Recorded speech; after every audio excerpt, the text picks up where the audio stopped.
बालमित्रांनो, आज आपण एक गोष्ट शिकणार आहोत. गोष्टीचं नाव आहे आग आग. जेव्हा यांना आपलं गोव्यातलं घर सोडून मुंबईला यायला निघाली तेव्हा ती खूप उत्साहात होती. पण त्याच वेळी मनातून तिला थोडंसं उदाससुद्धा वाटत होतं. कारण तिचे काका, आजी, मित्रमैत्रीण यांना सोडून तिला जावं लागणार होतं ना. आणि त्याहीपेक्षा महत्त्वाची गोष्ट म्हणजे तिचा लाडका मॅडो यापुढे तिला भेटणार नव्हता. मॅडो कुत्रा तसा स्वभावानं अगदी शांत होता.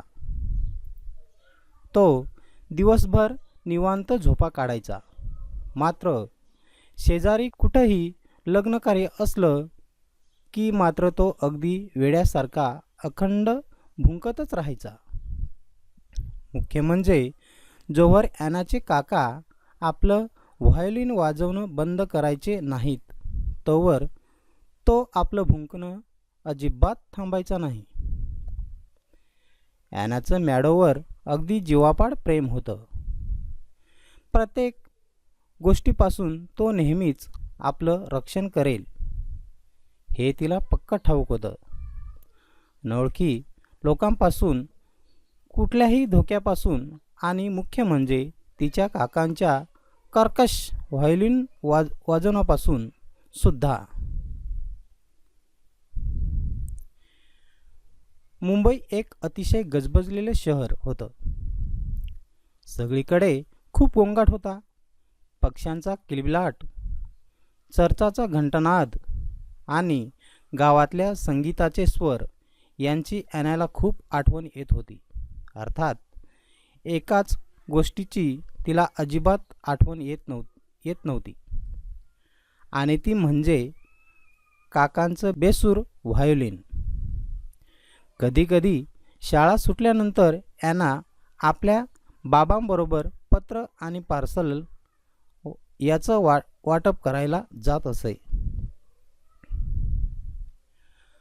उंच इमारतीतल्या लिफ्टमधून प्रवास करण्याची ती आतुरतेने वाट बघायची. एकदा तर तिनं जरा वात्रटपणा करत तिनं एका लिफ्टमधील सगळीच बटणं दाबून ठेवली. त्यामुळे प्रत्येक मजल्यावर लिफ्टच्या दरवाजाची उघडझाप व्हायला लागली. तिथल्या प्रत्येक मजल्याच्या भिंतीवर एक लाल रंगाच्या बॉक्समध्ये स्पीकर बसवलेला होता. प्रत्येक मजल्याच्या छतावर शॉवरसारखी दिसणारी काहीतरी विचित्र वस्तूसुद्धा बसवलेली होती.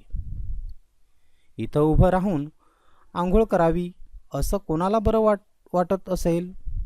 ॲना आश्चर्यचकित होऊन विचार करू लागली. त्या सगळ्या अनोळखी गोष्टी नक्की कशासाठी असतील याचा ॲना शोध घेऊ लागली. त्या लाल स्पीकर बॉक्समधून कधीही गाणे किंवा कसलंच संगीत ऐकू येत नसे. आणि तो शॉवर, छे, एकदाही एक थेंबसुद्धा पाणी त्यातून आलेलं दिसलेलं नाही. शिवाय त्याला जोडलेला नळही तिथे कुठे नव्हताच. 5व्या मजल्यावर मंजू आजीच्या घरापाशी उभे होते. अचानक त्यांना किंचाळीसारखा वाटणारा एक भयंकर आवाज ऐकू आला. बाबा, हा भयानक आवाज कसला आहे हो? बापरे, फायर अलार्म वाजतो आहे. बहुतेक.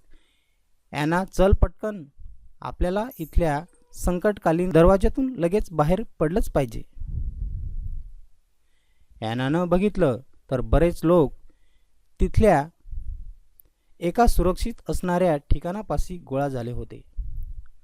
घाबरू नकोस हं ॲना, दुसऱ्या मजल्यावर एक छोटीशी आग लागली आहे. तुला तो खालच्या सायरनचा आवाज ऐकू येतोय ना?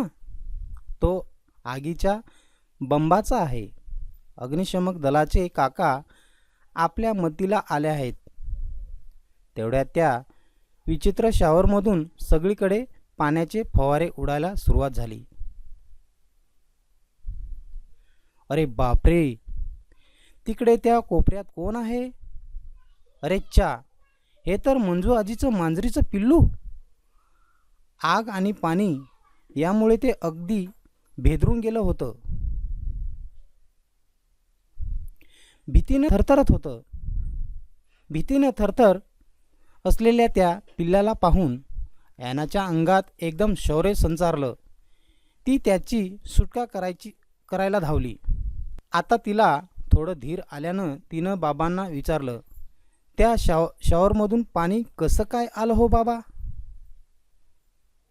ॲना, त्या शॉवरना फायर स्प्रिंकलर्स असं म्हणतात.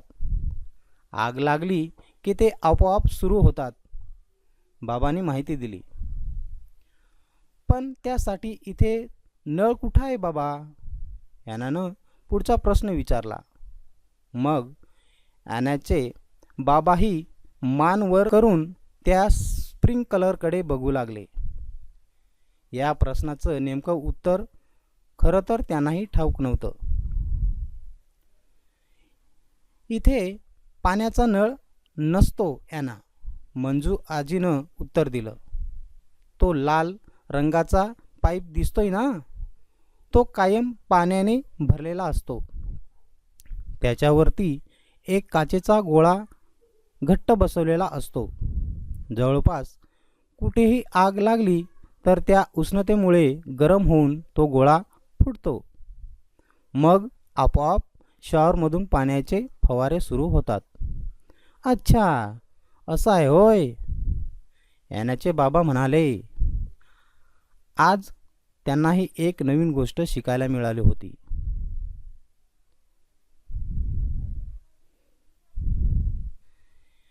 बीप बीप बीप बीप. तेवढ्यात त्यांच्या पुढ्यात एक भली मोठी पांढऱ्या रंगाची शिडी येऊन थांबली. कृपया लहान मुलं आणि वयस्कर लोकांनी आधी पुढे यावं, अग्निशमक दलाचे काका खाली उभे राहून भोंग्यातून सूचना देत होते.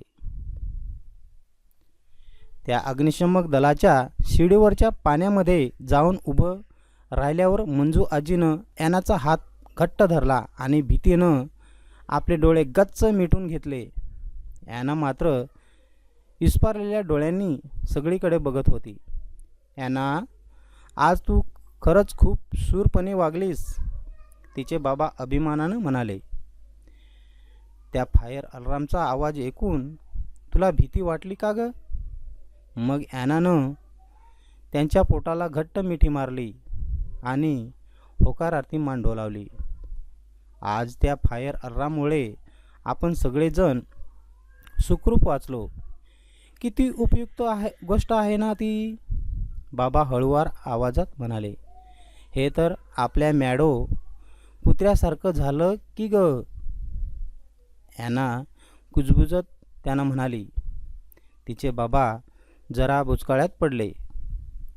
म्हणजे हा फायर अलार्म दररोज एकदम शांत असतो, पण जेव्हा आपल्याला संकटातून वाचवायचं असेल तेव्हा तो खूप आवाज करतो. तंत्रज्ञानाचा आपल्याला अनेक प्रकारे उपयोग होतो. शाळा, सिनेमागृह आणि अन्य इमारतींमध्ये आग लागल्यावर आपोआप कार्यरत होणारी स्वयंचलित यंत्रणा आपला जीव वाचवते. जेव्हा आपल्याला फायर अलार्म ऐकू येईल तेव्हा आपण काय करायला हवं याबद्दलच्या काही सूचना आपण पाहूया. 1. गडबड गोंधळ न करता शांतपणे एका रांग करून आपल्या नजीकच्या आपत्कालीन दरवाजापाशी जा. कधीही लिफ्टचा वापर करू नका, कारण आग लागली की बहुतेक वेळा लिफ्ट बंद पडते. धावल्यामुळे तुमच्या शरीरात जास्त प्रमाणात श्वासातून धूर शोषला जातो. शिवाय धावपळीमुळे अपघात किंवा चेंगराचेंगरी होण्याची शक्यता असते. त्यामुळं धावू नका, भरभर चला.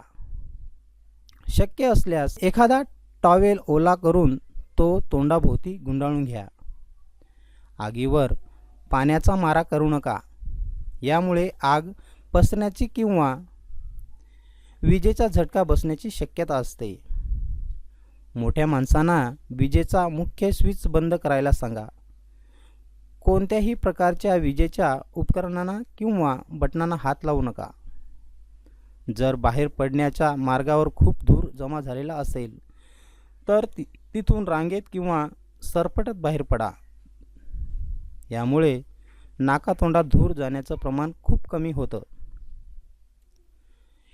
इमारतीच्या बाहेर पडताच तिथून सगळ्यात जवळ असलेल्या मोकळ्या पटांगणात किंवा जमा होण्यासाठीच्या अन्य सुरक्षित ठिकाणी पोचा. तुमचे कुटुंबीय किंवा तुमची देखभाल करणाऱ्या प्रौढ व्यक्ती जोवर तुमच्यापाशी येत नाहीत तोवर एकाच ठिकाणी थांबून राहा. जर तुम्ही जखमी झाला असाल तर नजीक असणाऱ्या प्रौढ व्यक्तींकडे मदत मागा. मित्रांनो, गोष्ट समजली ना? आणि दिलेल्या सूचनाही समजल्या का? मित्रांनो, गोष्ट आवडली का? धन्यवाद.